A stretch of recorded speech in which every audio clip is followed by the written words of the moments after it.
All right, so now we're just going to combine and make our strawberry shortcake.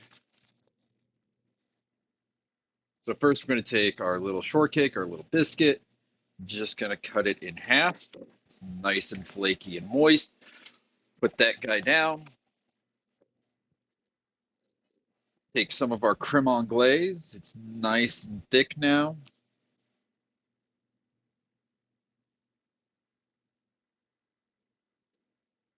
Right on the bottom. All right, creme anglaise. Next, we're going to add our macerated strawberries.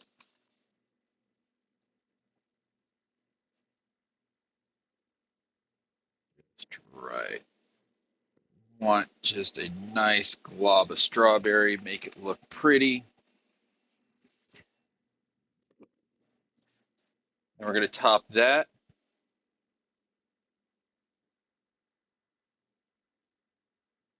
with a nice glob of our whipped cream. We can take our hat, set it on the side about like that. And that is our lovely strawberry shortcake. A nice spring dish.